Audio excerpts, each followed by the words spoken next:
Hi, and welcome again to the Path to Profit podcast. I'm here with my wife, Dr. Minette Riordan. I'm Brad Dobson, and we're thrilled to have Linda Patten with us today. Welcome, Linda. Thank you, Brad. It's really great to be here and to be with both of you and Minette. Nice. Yeah, super fun. So we're excited to have you today, and welcome to all of our listeners to the Path to Profit podcast. We were telling Linda before the call, it's like crazy time in our life right now. You'll be hearing this kind of post-event, but as we're talking to Linda today, she's getting ready for a big event. We're getting ready for a big event. And yet we're all making time to come together and to have a fun, awesome, exciting conversation around leadership today. And so I want to share with you why leadership and why Linda Patten to be the guest to talk about that. And before I do that, I want to make sure I share our quote for today. And so this will be a fun one for Linda to talk about as well. So if your actions inspire others to dream more, learn more, do more, and become more, you are a leader, by John Quincy Adams. So it's a great quote, and we can talk more about that when we hear Linda share her definition of leadership in a little bit. But Linda Patten is a leadership expert, entrepreneur, international speaker, and national best-selling author who for 40 years has trained thousands of women and a few good men to step into their natural leadership roles, build their success, and achieve their dreams. She has leadership experience spanning the military, corporate America, and the nonprofit arena. Linda offers valuable expertise to her clients and audiences, and to this powerful mix, she adds her beautiful, heartfelt vision of empowering women to create exceptional lives. Linda, delighted to have you today. And again, it's so great to be here. I really love what you're doing, and I'm glad to be a part of it. Thank you. Neat. And Linda and I met, so I always love Linda to share that little bit of the personal twist, because most of our guests right now are people that we know. So Linda and I met through the speaker talent search in January of 2015. So we've known each other for a while. We have shared this stage. I have been on Linda's podcast as well, but I've had the opportunity to see Linda speak a couple of times, and you were such a fun speaker. I told Brad that I know this is going to be a super fun conversation today, because you bring so much energy and a crazy sense of humor to your 40 years of expertise as a leader. So extra excited to have you on the call today. Well, thank you so very much. I started when I was 2, right? Yes. I could tell that. I didn't want to assume that you were 2, but yes, definitely. I love the part about humor. I'm all about humor. I think I think so much we can get past so much by speaking with humor. It's part of my character. So I love to hear that part. Yeah. Well, Minette knows that I have a very famous quote from a phenomenal philosopher, Groucho Marx, that out of 1,000 men, only one is a leader of men. The other 999 follow women. That's funny. I don't know if that'll make him happy or not, but I think it's hilarious. Yeah, the only Groucho Marx quote I have is, he's either dead or his watch has stopped. That's a good one. So let's dive right into a conversation around leadership. And so I'm really curious what your personal definition of leadership is, and also to add to that, why you're so passionate about the topic of leadership. Oh, thanks, Minette. Actually, I resonate with a quote that I heard from John Maxwell. And I think it's just so powerful that leadership is influence, nothing more and nothing less. And so what I find, though, is so many of the women that I work with are really reluctant to step into that. There's something that holds them back. Oftentimes I find they don't want to make a mistake, and they're really afraid of making mistakes in leadership. They also don't necessarily want to be out in front, and yet we do it all the time. And I think it's very interesting. I say to women who say, I could never do this, I don't have the talent. And I say, well, I'm sorry, you're married, right? Did you get a manual that said, this is how you do this? Or have you learned the skills of being in a relationship by being in a relationship? And the same way with kids. When you had your first child, did the obstetrician hand you a manual and said, here, this is how you raise your kids? Now, true, Dr. Spock tried to do that in the 50s. But, it's very interesting that we hold back on that. And I think in a lot of respects, it also has to do with we need to know 99.9% of whatever it is we're doing, or we won't do it. Whereas men are willing to take that risk, to step in at 20% and say, I'll learn the rest of it. So this is why I'm passionate. I want to turn that hesitation into a really solid set of skills that they can use anywhere with anyone and be powerful and successful in their leadership. That skill thing, I mean, we find that with business as well. And raising children. There's just, you get yourself into a situation where you're trying to do something, but you don't have the basic skill set. So obviously you're getting them to the point where they're interested in actually trying it, but then they need to learn as well. We work on that with our kids, where I love that thing about ending the sentences with yet. So I don't know how to speak yet. I like that. So, and I'm curious from a personal perspective, especially as a woman who was in the military and achieved some incredible honors and high ranking in the military, how hard was it for you those many years ago to step into those positions of leadership and really claim that space? Well, it's interesting, Manette, because I didn't. I thought I was just doing my job. I honestly did not perceive that what I did was leadership. That actually came much later. And yet I was a leader. And as I look back on it, it's very clear that I took responsibility for the leadership of basic training troops. I had 180 of those that rotated every 6 weeks. Wow. And actually rotated every 2 weeks, which was all great fun. And it's funny because when I left, my captain went to the colonel and said, I need 3 people to replace Linda. I couldn't possibly do it with less. I don't with one? Okay, there's something wrong with this. And then I was selected as the protocol officer for a 4-star general. And truly, there was leadership involved in that. And I kept stepping into stuff like running a 2-week Army Scientific Advisory Panel conference. And I'd never run a conference before. I stepped into running the VIP quarters for the general officers, and again, had no hospitality background. And I led visitors around the headquarters every time somebody came in. That was virtually every day. But I didn't perceive that as being leadership. That to me was just doing my job. I learned many years later that, you really were a leader and you just didn't own it. And I think there are many women like that. Yeah, so I'm curious about that, with that perspective, looking backwards, how is this translated into the work that you're doing in leadership, especially with women today? Well, it really caused me to look at the fact that virtually everything we do on a daily basis has an aspect of leadership in it, from setting visions to setting goals to looking at, what went wrong and how can I fix that, doing great things with relationships, celebration. So there's just virtually all 12 of the steps that are in my program are things that women do on a daily basis, and we just don't think of it as leadership. Wait, so are you saying you have a 12-step program for speaking? For leaders, not for speakers. Yes. And I like to say it's a recovery program. So we love it. That's beautiful. Yeah. And it's 12 steps that when women actually look at it, they go, well, I do this.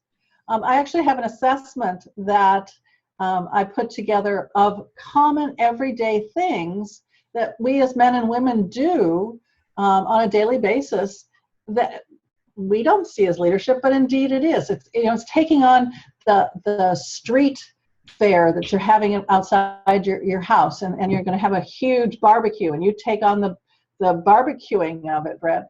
And Manette's there organizing all the other meals and who's going to bring what and where are we going to put all this. And we do that just automatically and never think of it as leadership. And yet it is. So I really don't understand why people hesitate, other than the fact that they don't recognize the fact that what they do actually is leadership. And so do you think that's something from the way we're educated, the way we're raised, what society or the media have to say about leadership? What do you think the reason is that women don't see themselves as leaders? Well, in a couple of aspects. Again, I think it's how we're raised, in the fact that, again, if we don't know it all, we don't want to step into it. And leadership is something that, yes, you have talent, but to be honest with you, like acting or any other skill, you have to learn the skills behind it in order to be totally successful. I love the fact Will Smith in an interview said, yeah, I got some talent around acting, but he said, because of my doggedness in honing my craft as an actor is how I've been able to increase and do deeper roles and more intense roles and that kind of thing, and not just be a comedian or somebody who does, did he do hip hop or rap? Well, the songs that he did.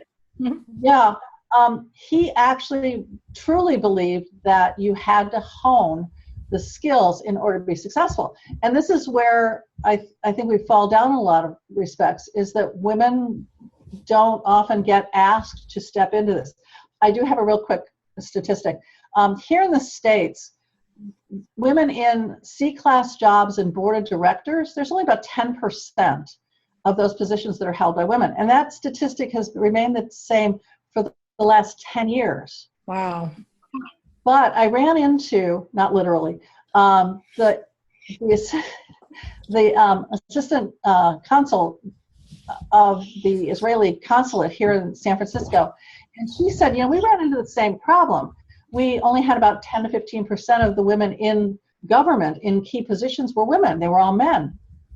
And she said, so we sat down and figured out, what we had to do to change that. And in essence, they created a list of the women that they thought had potential and then trained them.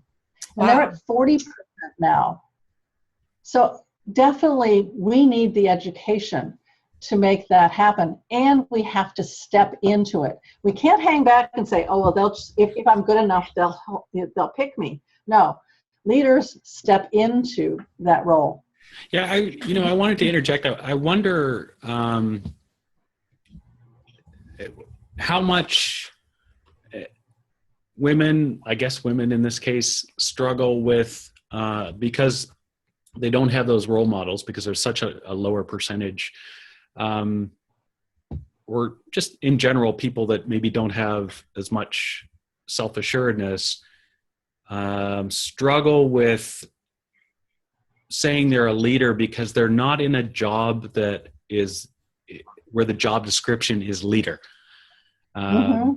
Right. So maybe they just have a job, a job job, or you're working with maybe small business entrepreneurs. They don't see themselves as a leader, maybe because they're not getting paid to, quote, be a leader. They're not the chief with that in the title.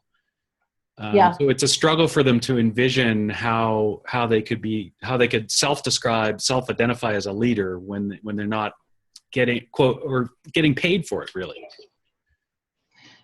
Yeah, that's very interesting, Brett. And I think you're absolutely correct. Is again, we see this as, I'm just doing my job, and I don't see it as leadership. And yet, within a work group, oftentimes, people will step up into leadership to, help the group or whatever. The new United Motors plant, I think, in Fremont was just so powerful in creating leaders among the people on the line. Basically, they said, you can pull the cord to stop the line at any time if you see something's not right. And we're giving you the ability to make change in the line. If you see something that's not working, you can bring a group together and make it happen. Now that's leadership, but they're not in leadership jobs per se. It's that influence factor. Management oftentimes is that positional power that we have. We want to keep the status quo, we want to get the work done, that kind of thing. Leaders step out of that. They step into a vision, and oftentimes people on the line have a vision of how this should work. And if they're given the ability to step into that, they can be extremely powerful leaders without ever having, quote, the title of leader.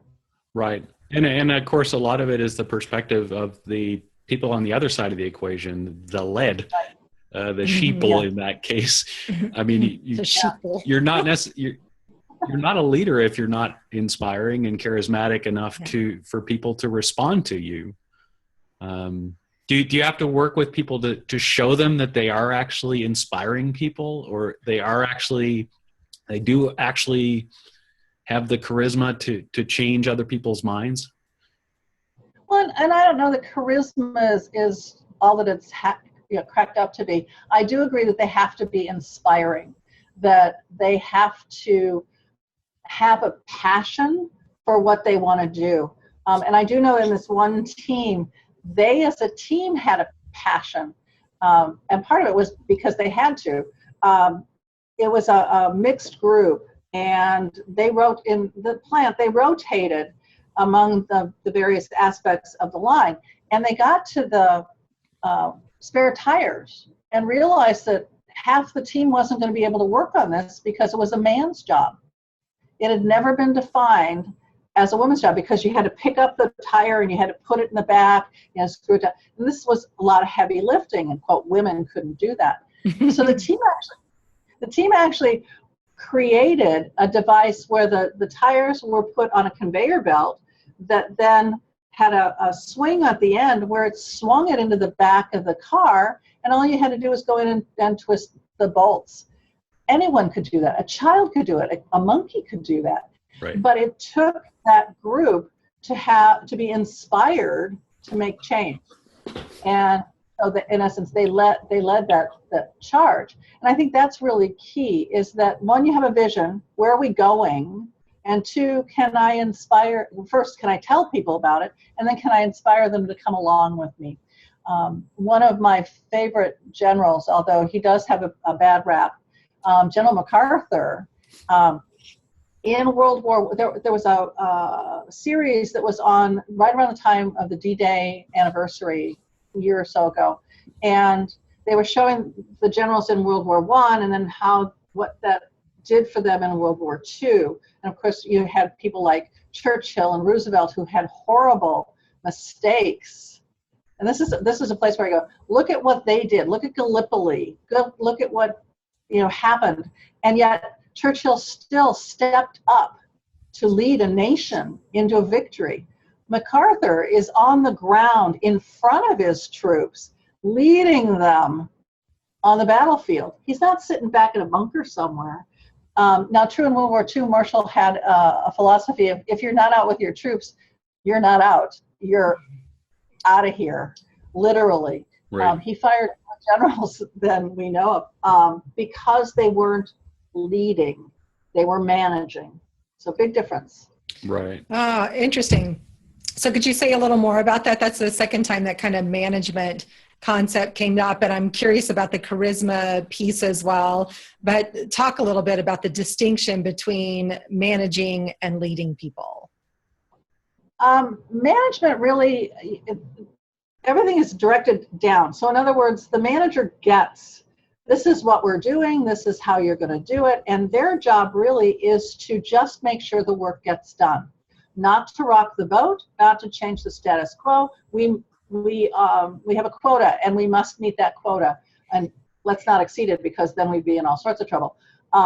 And so there's a sense of positional power. So I have power over your performance evaluation. I have power over your raises, your promotions, all of that. So there's more of this sense of not being proactive, but just moving along the way you need to move. Whereas a leader has that vision. Okay, we're going to talk about the elephant in the room. Steve Jobs was an amazing leader. No one liked him. Yeah. Really. They didn't like working for him. And part of that is he was a visionary who was at least 6 football fields ahead of anybody else in his company. Yeah. And so there was sort of this question of, and I think people actually look at him and go, I could never be that man. And I don't know that you want to be. Interesting. I don't know that you want to be him, but you can take things from what he did and create a spectacular leader within your company. And part of that is having a vision, being able to tell people about the vision, and then in essence, letting them figure out how we're going to make that vision happen. And I think that can be really, really critical. And it is influence. Again, you have the positional power over these people. They choose to follow you. And that's partly why the book is called The Art of Herding Cats. Because when you're an entrepreneur or you're working in like a direct marketing kind of position, like I work with women in, the people that you've got on your team can go in any direction they want. You say, let's go this way, and they go, no, we're going to go that way. Or how about that way? Or I'm not going anywhere. I just don't feel like it. And how do you bring that team together in leadership and move them forward so that they're realizing their visions and their dreams as well as yours? And I think that's the real key piece, is there's a real caring for the people who are following you, and recognizing the fact that, at least in my world, you're leading leaders.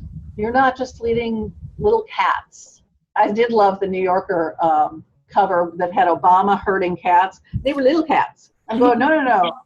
Are you saying that none of the people that you are working with are leaders? That you're the only one? Whereas I love the fact that we're working with lions and tigers and panthers and, big, bold people who have a vision of their own. And how do you bring those all together? So I love that. And you kind of started to go down this road. And so because this is a show for entrepreneurs, some of which I'm sure are in direct sales or network marketing, but you take Brad and I, we're a couple in business, you're a solopreneur, right? How does the topic of leadership impact what we're doing or how we should be building our business? Like I see this with my clients. And in fact, I had one of them say to me, she's like, oh, I never saw myself as the leader of my company. We were talking about leadership. And so how do we start to support people, maybe with your 12-step program, to really see themselves as leaders? How do we step into that role and say, I am the leader of whatever this is that I'm creating, whether it's a family or a business or a direct sales team? Yeah, oftentimes I think, especially with entrepreneurs who step in, they're coming out of another company. Maybe they worked for somebody and now they're working for themselves. And I don't know about you, but I think oftentimes the perception is, well, I'm just going to continue doing what I was doing over there, but now I'm the boss. Yeah. Without realizing the fact that, no, I now have all the things that the owner of that company was doing that I never saw. So it's all the payroll, it's the finances, it's what's the vision for this year? What are the goals we're trying to reach? That kind of thing. And if you do have a team, oftentimes, I do have entrepreneurs who say to me, well, I don't have a team. I go, do you have a bookkeeper? Well, yeah. Do you have somebody who does your website? Yeah. That kind of thing. Those are the people that you're leading. And to be honest, they have no skin in the game other than the fact that you're paying them. So if you're not leading them, things aren't happening. Yeah, and then you wonder, why the website doesn't get up. Well, did you inspire the person who's doing your website to make that happen? Oh, no. It's that kind of thing. They think in a lot of what we see oftentimes as an employee is management. Right. We don't see the leaders.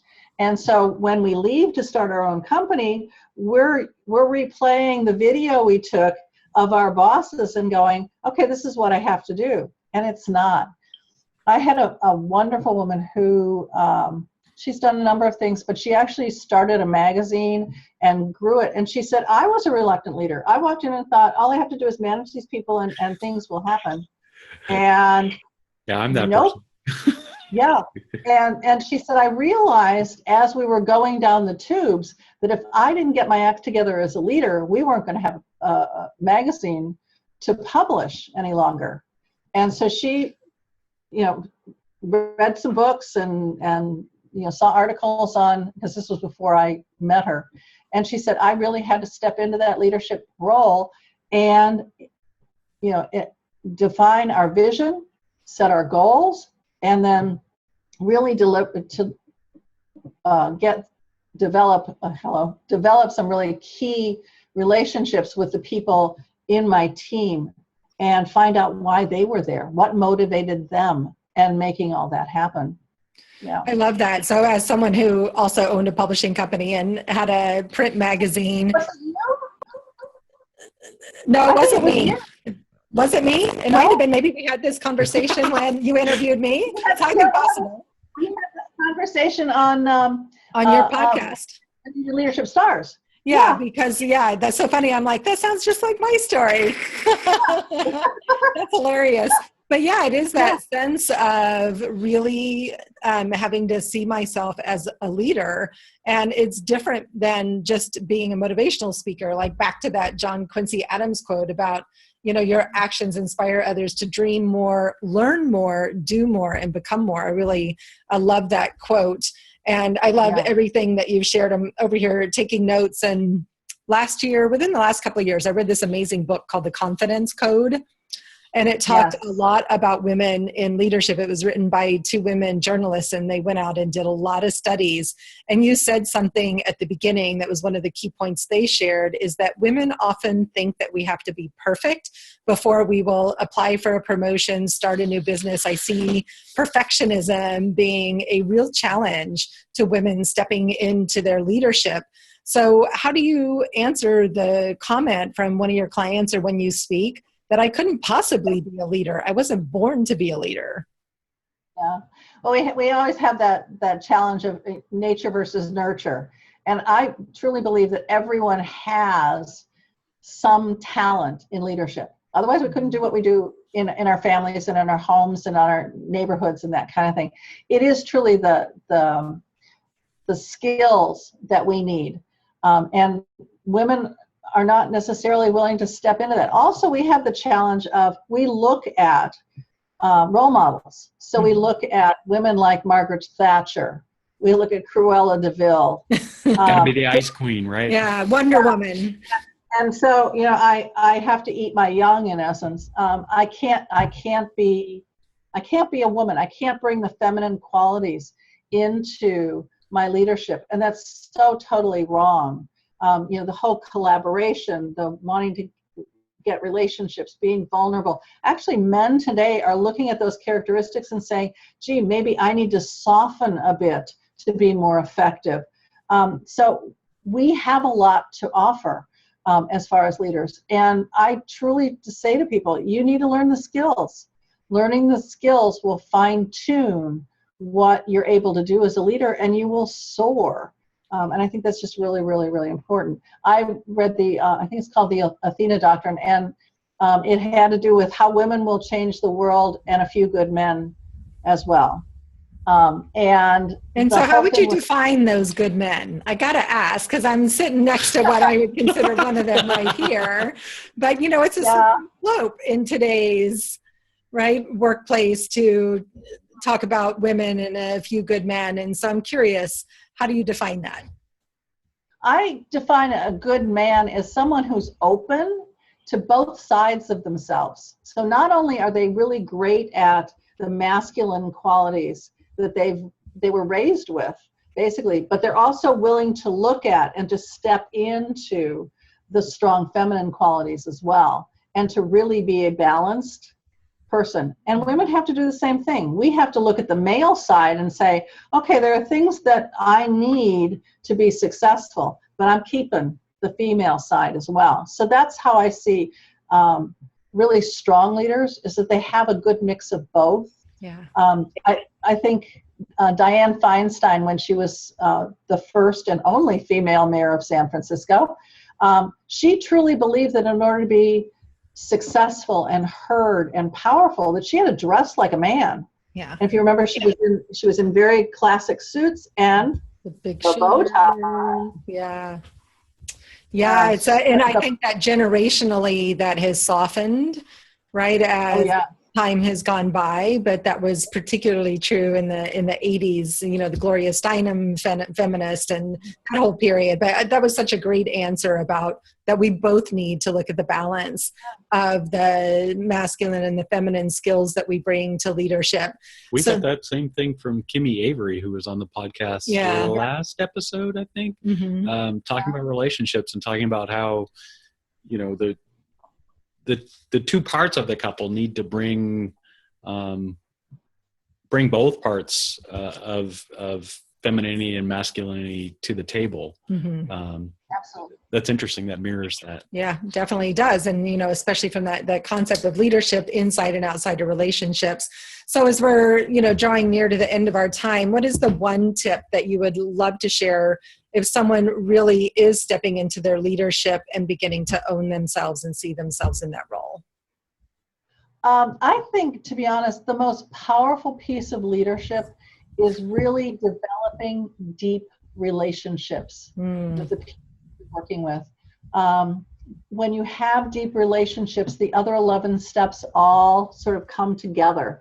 The vision, the goals, the working through problems, being a change agent, all of those are much easier if you have deep relationships with the people who are your cats.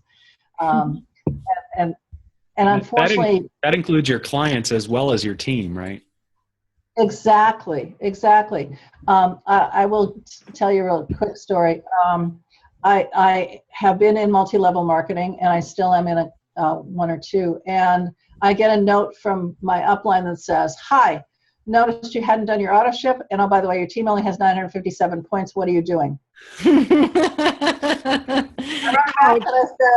And it's nice to talk to you too. We haven't talked in 6 months, and this is the message. So I think this is key, that we really do dig deep into those relationships. We're a very superficial community right now. Facebook, LinkedIn, Twitter, texting are so superficial. We don't get deep. I think the biggest crime is to be sitting in a restaurant as a couple. You're both on your phone and you're texting each other. Yeah, you're texting each other. I'm sorry, can't you have a conversation? So, if there was one step in leadership that I think would really propel somebody into success, it's having those relationships and having deep ones, not just the superficial, "Hi, how you doing?" Yeah, beautiful. I love that. It's a great definition of leadership. And so how can people find out more about you, connect with you?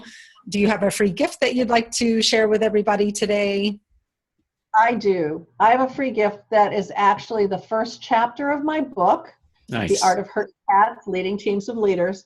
And it also includes a 30-minute strategy session. Wow. And it's complimentary. Because I want people to understand sort of, well, I read that now, but what does that mean to me? And the best way right now is to email me, and this is long. It says Linda at dare, the number 2, dreamwithlinda.com.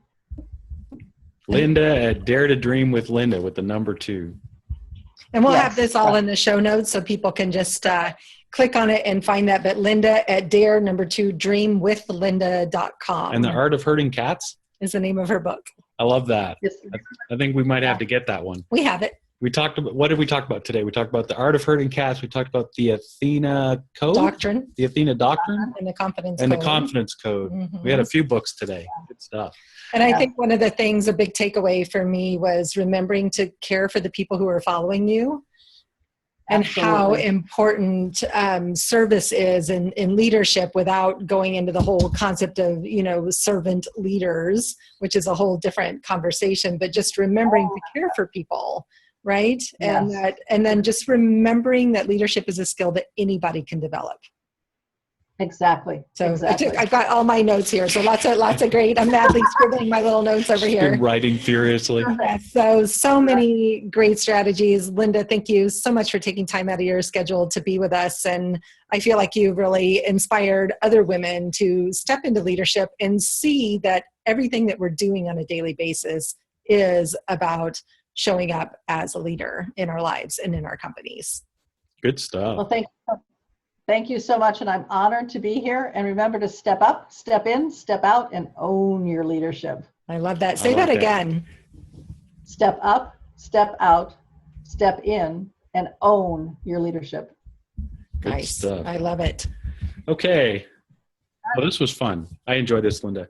We're the path-to-profit-academy.com. You can find us there. You can find us Path to Profit Academy on Facebook. We love any reviews on iTunes. Reviews are good. Any reviews are good. We are stoked for our summit coming up this week. We're busy little beavers packing and getting nervous and all of that stuff. 3 days of fun. You'll hear about, or you'll hear this path. You'll hear this podcast drop after that. And we can tell you all about that. So much fun to have you on today, Linda. Really enjoyed it. And I hope we get to see you again. And I'm Dr. Minette Barton, Brad Dobson, and Linda Patten, and we are the Path to Profit podcast. Thanks, everybody. Thank you.